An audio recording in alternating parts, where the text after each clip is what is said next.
Good morning, Facebook friends. Welcome to YWTV. I'm Helen Archontou. I'm the CEO of the YWCA of Northern New Jersey.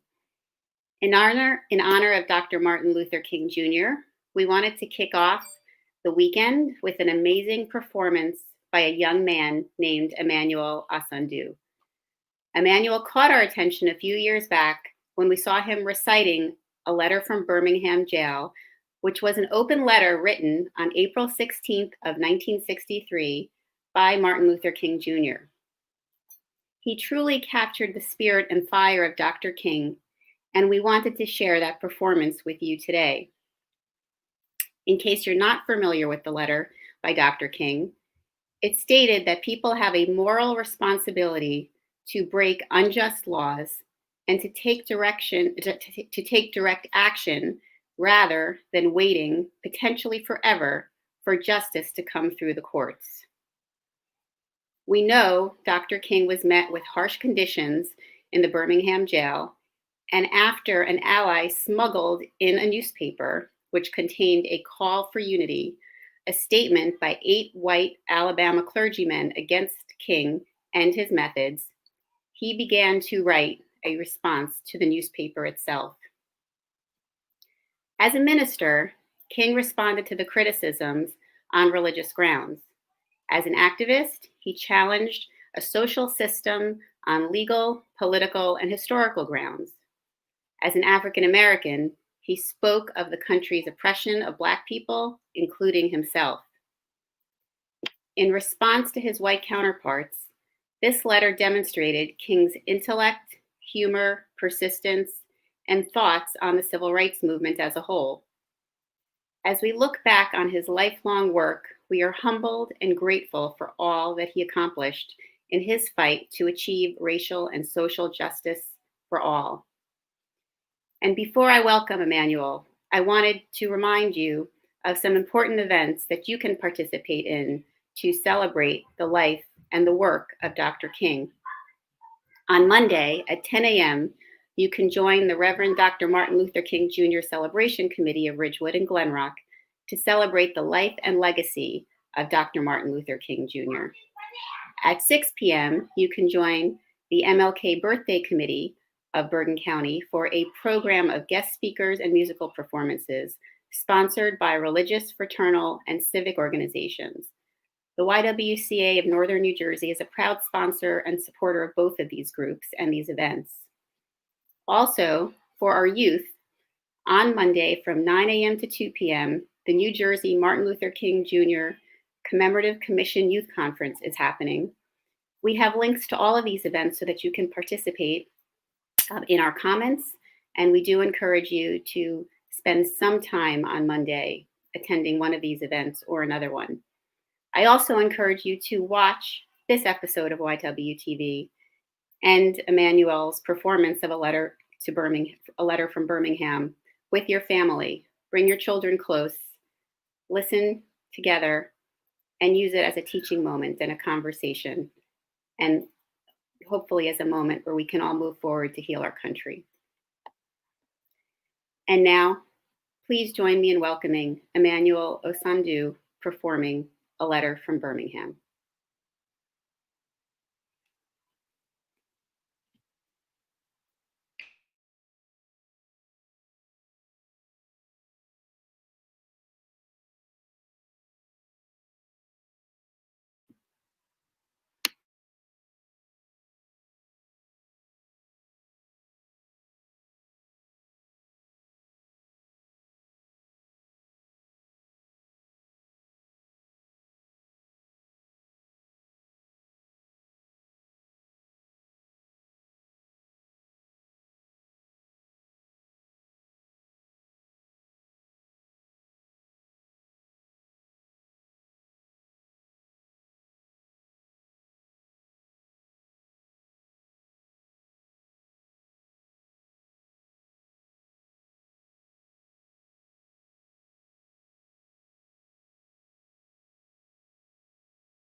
We're having a slight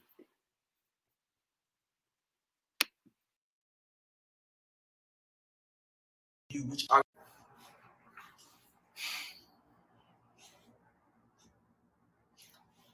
my dear fellow clergymen, while confined here in the Birmingham City Jail, I came across your recent statements calling my present activities unwise and untimely. Seldom do I pause to answer criticisms of my work and ideas. If I sought to answer all the criticisms that cross my desk, my secretaries will have little time for anything other than such correspondence in the course of the day, and I will have no time for constructive work. But since I feel that you are men of genuine goodwill and that your criticisms are sincerely set forth, I want to try to answer your statements in what I hope will be patient and reasonable terms. I think I should indicate why I am here in Birmingham, since you have been influenced by the view which argues against outsiders coming in. I, along with several members of my staff, am here because I was invited here. I am here because I have organizational ties here. I'm compelled to carry the gospel of freedom beyond my own hometown. Like Paul, I must constantly answer the Macedonian call for aid. You deplored the demonstrations taking place in Birmingham, but your statement, I'm sorry to say, fails to express similar concern for the conditions that brought about these demonstrations. I'm sure that none of you wants to rest content with a superficial kind of social analysis that deals merely with the effects and does not grapple with underlying causes.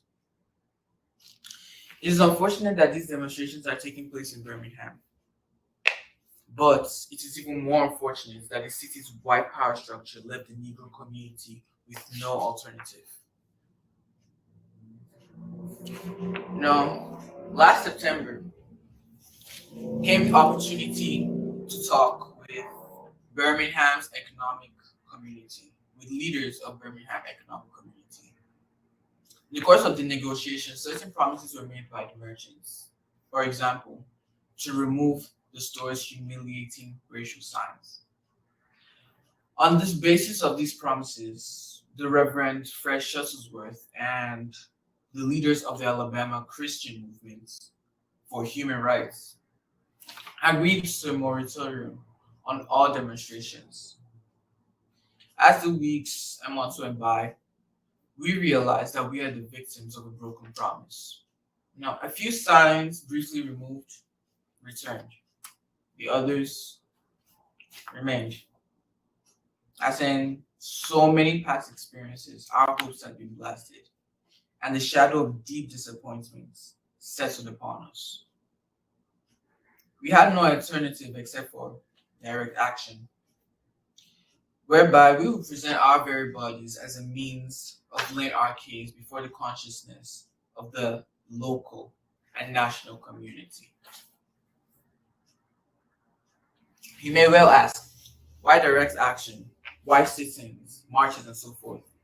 Isn't negotiation a better path? You are quite right for calling for negotiation. Indeed, this is the very purpose for direct action. We know through painful experiences that freedom is never voluntarily given by the oppressor. It must be demanded by the oppressed. Frankly, I have yet to engage in a direct action campaign that was quote unquote well timed in the view of those who have not suffered unduly from the disease of segregation. For years now, I have heard the word wait. It rings in the ear of every Negro with piercing familiarity. This wait has almost always meant never.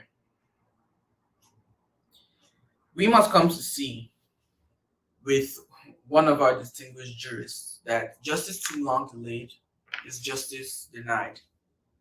We have waited for more than 340 years for our constitutional and God-given rights. The nations of Asia and Africa are moving with jet-like speed toward gaining political independence, while we stiff creep at horse and buggy pace toward gaining a cup of coffee at the lunch counter. Perhaps it's easy for those who have never felt the stinging dark of segregation to say, wait. But when you see vicious mobs lynch your mothers and fathers at will and drown your sisters and brothers at whim, when you see hateful policemen curse, kick, and even kill your black brothers and sisters, when you see the vast majority of your 20 million Negro brothers smothering in an airtight cage of poverty in an affluent society, when you suddenly find your tongue twisted and your speech stammering, as you seek to explain to your 6-year-old daughter why she can't go to the public amusement park that was just advertised on television, and see tears welling up in her eyes when she is told that Funtown is closed to colored children, and see ominous clouds of inferiority beginning to form in her little mental sky, and see her beginning to distort her personality by developing an unconscious bitterness toward white people. When you have to concoct an answer for a 5-year-old son who's asking, Dad, why do white people treat colored people so mean? When you take a cross-county drive and find it necessary to sleep night after night in the uncomfortable corners of your automobile because no motel accepts you. When you are humiliated day in and day out by nagging signs reading white and colored. When your first name is nigger, middle name is boy, however old you are, and last name is John. When your wife and mother aren't given the respected title Mrs. When you are harried by day and haunted by night, by the fact that you are a Negro, living constantly at tiptoe stance, never quite knowing what to expect next, and are plagued with inner fears and outer resentments. When you're forever fighting the degenerating sense of nobodiness, then you will understand why we find it difficult to wait.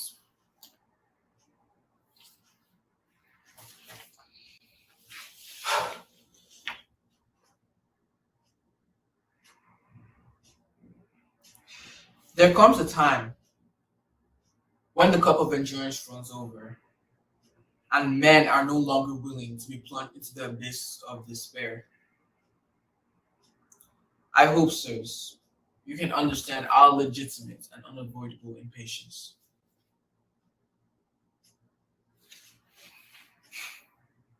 In your statements, you assert that our actions, even though peaceful, must be condemned because they precipitate violence. But is this a logical assertion? Isn't this like condemning a robbed man because his possession of money precipitated the evil act of robbery? Isn't this like condemning Socrates because his unswerving commitment to the truth and philosophical inquiries precipitated the acts by the misguided populace in which they made him drink hemlock? Isn't this like condemning Jesus because his unique God consciousness precipitated the evil acts of crucifixion? We must come to see that, as the federal courts have consistently affirmed, it is wrong to urge an individual to cease his efforts to gain his basic constitutional rights because the quest may precipitate violence. Society must protect the robbed and punish the robber.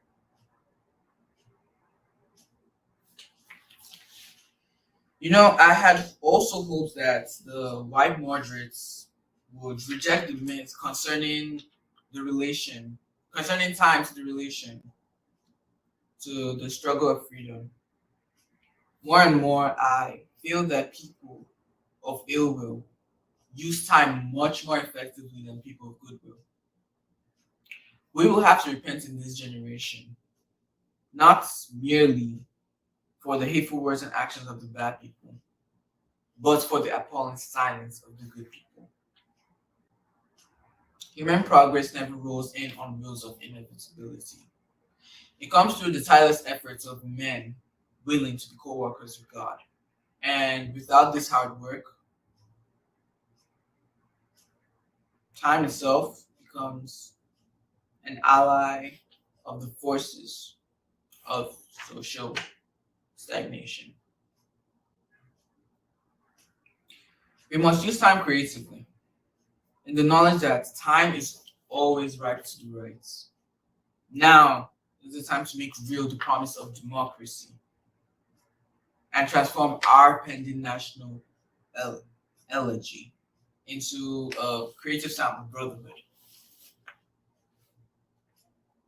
Now is the time to lift our national policy from the quicksand of racial injustice to the solid rock of human dignity.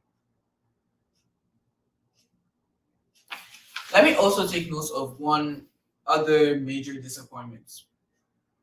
One of my other major disappointments. I have been so greatly disappointed with the white church and its leadership. When I was suddenly catapulted into the leadership of the bus protest in Montgomery, Alabama a few years ago, I felt we would be supported by the white church. Felt that the white ministers, priests, rabbis of the South would be among our strongest allies. Instead, some have been outright opponents, refusing to understand the freedom movement and misinterpreting its leader era. And too many others have been more cautious than courageous and have remained silent behind the anesthetizing security of stained glass windows. I hope the church as a whole will meet challenge of this decisive hour. But even if the church does not come to the aid of justice, I have no despair about the future. I have no concern or fear about the outcomes for the struggle in Birmingham, even if our motives are at present misunderstood. We will reach the goal of freedom in Birmingham and all of the nation, because the goal of America is freedom. Abused and scorned though we may be, our destiny is tied up with America's destiny. Before the Pilgrims landed Plymouth, we were here. Before the pen of Jefferson etched the majestic words of the Declaration of Independence across the pages of history, we were here. For more than 2 centuries, our forebears labored in this country without wages. They made cotton king, they built the homes of their masters while suffering gross injustice and shameful humiliation, and yet out of bottomless vitality, they continue to thrive and develop. If the inexpensible cruelties of slavery could not stop us, the opposition we now face most definitely can't. Surely can't. We will win our freedom because the sacred heritage of our nation and the eternal will of God are embodied in our economic demands.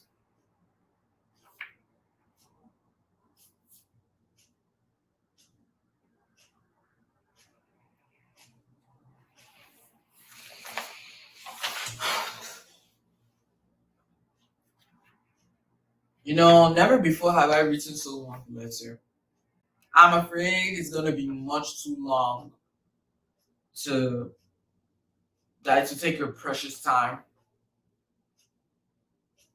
I can assure you that it would have been much shorter if I was writing from a comfortable desk. But what else can one do when he's alone in a narrow jail cell except write long letters, think long thoughts, and pray long prayers? If I have said anything in this letter that overstates the truth and indicates an unreasonable impatience, I beg you to forgive me. If I've said anything that understates the truth and indicates my having impatience that allows me to settle for anything less than brotherhood, I beg God to forgive me. I hope this letter will find you strong in faith. I also hope that circumstances will soon make it possible for me to meet each of you, not as integrationists or a civil rights leader, but as a fellow clergyman and a Christian brother. Let us all hope that the dark clouds of racial prejudice will soon pass away, and the fog of misunderstanding will be lifted from our fear-drenched communities.